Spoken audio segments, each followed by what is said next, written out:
What did you say? Thursday anytime. You're in Thursday at any time. If I could have your attention here in the Marcy Scott Media Center, we are now joined by the second place qualifier for Sunday's 58th annual Folds of Honor Quick Trip 500. And that's Ryan Newman, driver of the number 31 Caterpillar Chevrolet for Richard Childress Racing. And Ryan, I know you didn't come away with the Coors Light Pull Award, but you've got a fast hot rod for Sunday's race. How satisfying is it to come to the track with that kind of piece underneath you?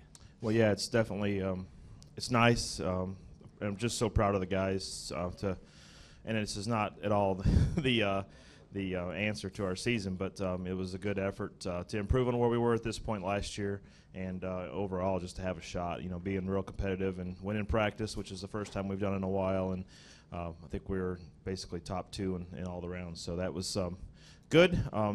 Harvick just slipped in there and beat us. I mean, it was I really thought an 18 would have been good enough just based on the third run on tires, but either he found something or just got his ultimate lap, and I had been clipping off mine. So proud of the guys with the Caterpillar Chevrolet, everybody at RCR and ECR. The effort that went into this is big, and I feel like we got a good competitive car for this weekend. Okay, we'll open the floor up for questions. If you have a question for Ryan, we'll get a wireless mic to you. We'll start over here to your right with Kenny Bruce. Kenny Bruce with NASCAR.com. Ryan, how difficult is it to balance? You want to be happy because you guys obviously did perform well under those circumstances and to get an outside front row starting position, but at the same time, like you said, this isn't the answer to everything we're searching for. We still have a lot of improvement to do. Yeah, I mean, it's I guess a baby step, and it's a lot of effort that goes into that one little baby step, but it's huge. You can see the emotions on the guys' faces in the garage on our 31 Caterpillar Chevrolet. That's that's something I didn't see for a while last year, and even at Daytona, we never really were anything that anybody talked about. We were there. We had a competitive car, but we did not meet we never were on anybody's one hand of guys that were going to win the race. Not to say that Kurt was, but in the end, just proud of the effort that went into it. It was a very well-run day by Luke and all the guys on the team. And we've got personnel changes, so it's important for us to have those personnel changes show up. And when they show up immediately in the season, that's nice to see. Over here on the left. Jacob Seelman, Performance Motorsports Network. Ryan, kind of in two parts here. Part one, as far as this racetrack, you've had the pole 7 times at Atlanta. Does it give you maybe a comfort level, so to speak, of coming back here and being able to qualify, have the starting position this well here, and then with the stages and everything else, all the tire strategy that goes into this, is track position even going to matter in this race on Sunday? Well, I definitely have confidence when I come here to qualify, and I think my guys see that and know that, and that doesn't always mean that you're going to be fast or win the pole, obviously, like today. But in the end, it's a good starting spot, a good baseline to perform. And we all loaded good. We made the car better. We didn't make it quite good enough, but in the end, we're still in the hunt, and we have a good shot on Sunday. With the stages, with the race, track position, no matter what, is always going to be important. This track here, probably one of the least important when it comes to being able to have room to pass and make things happen. But in the end, track position's track position. It's always nice to be number one. Any additional questions for Ryan? Ryan, congratulations on the run. We'll see you again. Oh, we got another one here from Kenny. I'm sorry, Ryan. It's okay. I saw the donuts and I was ready to run too. I wasn't paying attention. The inspection issues for a lot of teams out there today, you guys, obviously you got out there in plenty of time and everything, but was that a concern for you coming into this race, knowing that? It should be a concern of mine, but in the end, it's ultimately it's Luke Lambert's concern, and the other crew chiefs out there that are responsible and carry that weight on their shoulders to get the cars through tech. And with the different process this year, I think it was on a lot of guys' mind, but in the end, I didn't really focus on it. I just wanted to go out there and hit my marks and do my thing. And I don't think it necessarily had any outcome on who won the pole today, but it was obviously something that had concern with the whole change of schedule and change of timing of things. Any additional questions for Ryan? Well, Ryan, you're now dismissed to go through the quick trip and head on out.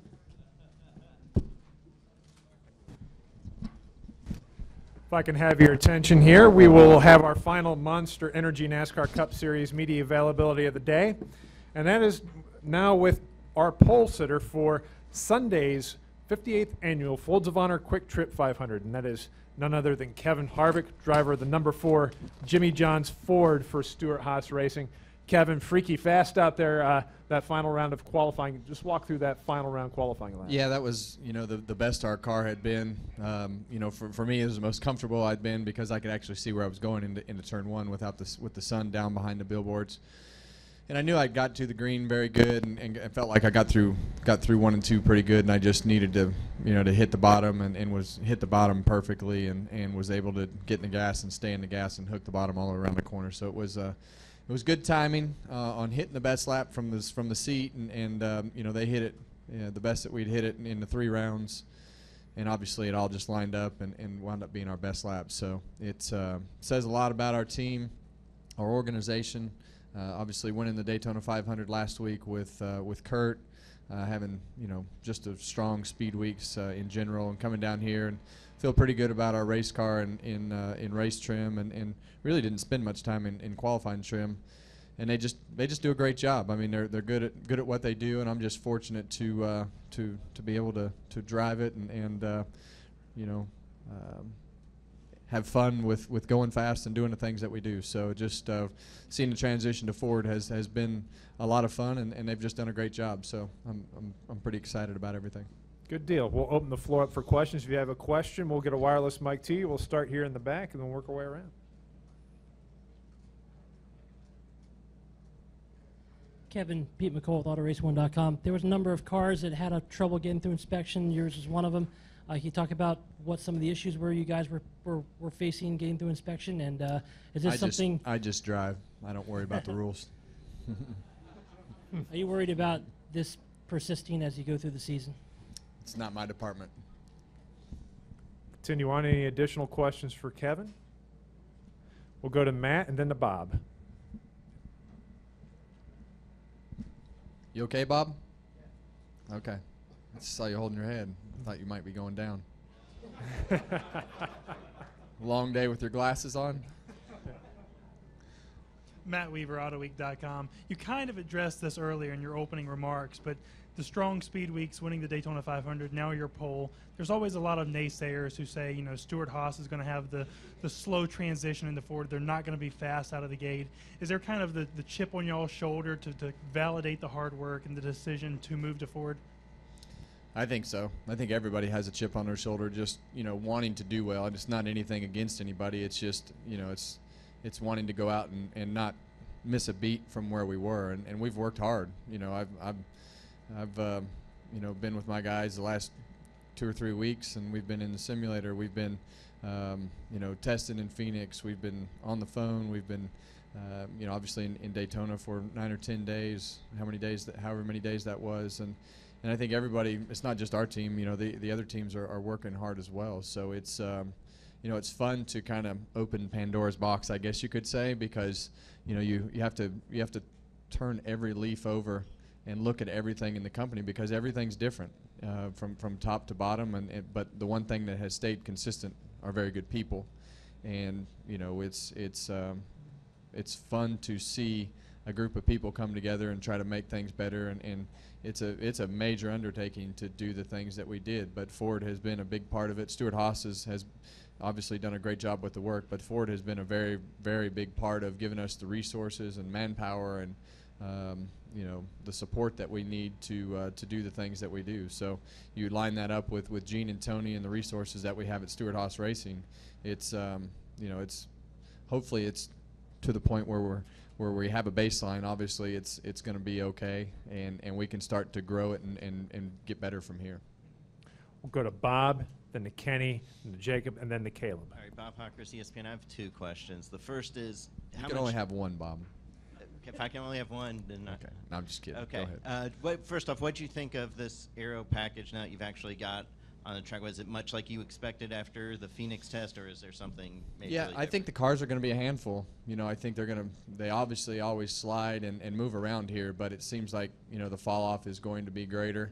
The cars want a lot different setup than what they've had before, just because there's just not the downforce on the car that there was, and you have to, you have to have different shocks and different springs and think about things from a balance standpoint differently. So it's it's definitely not like it was, and you have to do a lot of things different, and whether that's the new aero package, or some of that is the balance on the Fords, or whatever that is. Every time we get on the racetrack and do something, we get a better idea of things that we need to do. And secondly, you probably haven't heard about this, but the Las Vegas Visitors and Tourism Authority is scheduled to vote on a sponsorship package with SMI to have a second cup race there starting next year. They obviously didn't say where that race would come from, but what would be your opinion of a second race at Vegas? I love Vegas, and I think it's a a great atmosphere, and I think it would be good. I think, but it can also be sometimes it's not. Sometimes you can turn one great into two mediocres, and I think that's just something that you have to be careful of and look at and really evaluate. But Vegas is a great place to race. I enjoy going there, and so if it did wind up with a second race, I would be fine with that. But I would just be cautious to look at a California type situation where you have one great event that we have there, and when we had two, it wasn't so great. So it's it's half a dozen one way or the other, but you just have to be careful of not doing that. We'll go to your right to Kenny. Kenny Bruce with NASCAR.com. Kevin, you talked about all the work you guys did preparing for the season with the switchover and everything. Were there things that you had to do during this transition that maybe you normally wouldn't have been doing had you guys just stayed the course and still been with Chevrolet? Yeah, there's a number of things that we wouldn't have done, but I think everybody knew that it was going to take some extra effort to get up to speed and be where we needed to be. And I think from a company standpoint, when you look, I would say one of the biggest benefits for me today was having the Xfinity program and all those extra laps. I had 3 extra practice sessions today, and really felt like from the simulator to the racetrack in the Xfinity car, we didn't have a lot of time, but I felt like I was in a great rhythm when I came back to the Cup car from practice and all the things that we had done leading up to qualifying today. I felt like I was in a great rhythm, and that's really the most important thing here, because running that high line is not something that we've done a lot here in the past, and it kind of evolved today into needing to run up there. And without that Xfinity car, I don't think I would have been in the rhythm that I was in, and that's just a commitment that Stuart Haas made to start that program. Obviously, Cole's going to run full time, but allowing me to run 5 or 6 races in that car and doing that here today. They could have easily said no, but everybody went over the top with the effort to come to the second race of the year. And obviously, we started a full-time team, we started a part-time team, and we switched 4 teams over and added about 100 people. So they could have easily said no, but I think that's the commitment to the sport, commitment to our team, the commitment to Ford that Stuart Haas Racing made in order to put all those resources and try to tie them all together and push this company to another level. And hopefully this is the start of something great. Okay, we're going to go over here to the left. Jacob Seelman, Performance Motorsports Network. Kevin, I kind of want to piggyback off what Kenny said for a minute, because you talk about all the laps you got to turn in the Xfinity car, but I've got to think that not just for you, but for the company as well, for SHR as a whole, how important is not just Cole's Xfinity program, but even the part-time team that they've put on the track for you? How important is that for the company as far as the well, I think the part-time team is important just for the fact that it kind of gives us a good baseline to make sure that Cole's performance and the things that he's driving, the things that he's being given are up to par, so we can kind of baseline those things. I used to do that with my company. I'd run 4 to 5 races throughout the year to kind of quality control, check everything, and make sure that the cars or trucks at that time were where they needed to be and felt comfortable, and give them a direction to work on things so that Cole can just worry about getting the experience in racing. But that's a big step for us, because now we can start to build up pit crew people and team people, engineers, and you teach those people, because the way we've done it, is it's just like our Cup program. It flows just the same way. It does the same things, the same preparation. It's you can walk across the parking lot to the shop, and to me that's important, because now when I get in that car, my seat's perfect. Everything in that car feels exactly like my Cup car, because I have the same people putting that stuff in the race cars, and that's the details of those types of things are important. And you get everybody's mind thinking about racing. It's like going to the simulator. You get everybody's mind thinking about what's going to happen this week. You go to the Xfinity garage. Now you're on the second step of that process. You get everybody's mind twisting about things that are happening. And that evolution of the week and the Xfinity program and the Cup, and now it'll happen same way tomorrow. You'll go through qualifying. You'll go through the race. You'll go through Cup practice. And next thing you know, you're going to have another conversation about all those things before we race again on Sunday. So there's just a lot of information. There's a lot of really good people, and the flow of everything we're still working on, but it's off to a pretty good start, I think. I'd say, and I asked Ryan about this too. Obviously, you're starting on the pole, but with the stages and the strategy and tire strategy being so critical here, how important is track position going to be late in the race, knowing that last year we saw Jimmy pull a rabbit out of his hat and charge through the field to win the race the way Well, he you're going to did? have to manage your tires. You don't have an abundance of tires anymore, so you're going to have to manage the amount of tires that you have. And with the stages, it's just like tomorrow, and the amount of tires that you have, you really don't have any choice but to run the 40-lap stage out with one set of tires. And then you really don't have a choice but to run the second stage out with one set of tires. So, and if you have a caution and you have things happen, every time the caution comes out and you don't come in and put tires on, they just become more evil to drive, Xfinity or Cup, and that should be fun to watch. Okay, we're going to go to the back right to Caleb, and then up front to Tucker. Caleb Whistler, Speedway Digest. Knowing that you have to race on these tires in the opening laps of the Falls of Honor Quick Trip 500, did you try to conserve the tires during qualifying to have a strong run? Honestly, I didn't even think about that. It's too late now, though, right?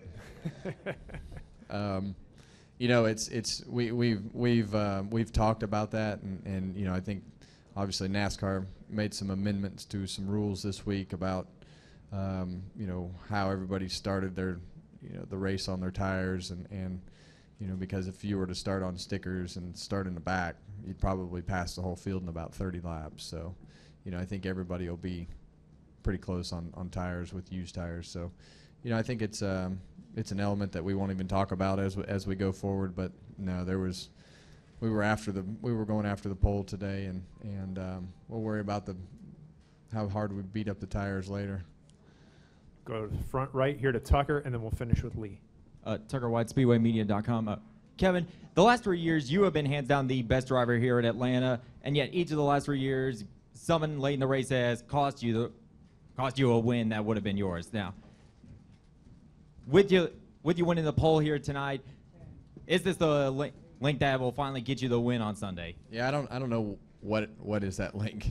We've been in this position before, and this really goes back to 2009, I would say, as to when we really started running well here. But we've led a ton of laps here and just haven't won a race. And it's a little bit frustrating because we've won a whole bunch of races in the other two divisions, really with the same performance on Sunday. Just seems like something happens every time at the end of the race. So hopefully this is the year that we can close it out. Lee? Lee Spencer, Motorsport.com. I talked to some of the guys on the 41 car on Monday, and they said it almost would have been easier starting two new teams than doing the transition from Chevy to Ford in the offseason. Given the success of winning the 500, of you on the pole, is this just a testament to the depth at Stewart-Haas Racing? Well, I think it's a testament to the depth that we created, knowing that we were going into this situation. You stack that depth into on top of good people, and you give those guys a direction, and they start working in that. But without good direction, it might still be a disaster, but it hasn't been so far. I think everybody's done a really good job, but you're only as good as the people that you have around you, no matter what you do. And we're very fortunate to have two great owners, a manufacturer that they love to race, all three of them. And they give us all the resources to go do what we need to do, and sometimes that costs money, and we spend it. And when we need people, we go hire people, and you know, they're not scared of change. They just want to progress and make things better, and they've just, it was a big gamble, but so far it seems to be working out okay. Kevin, congratulations on your 18th pull here in the Monster Energy NASCAR Cup Series, and good luck on Sunday.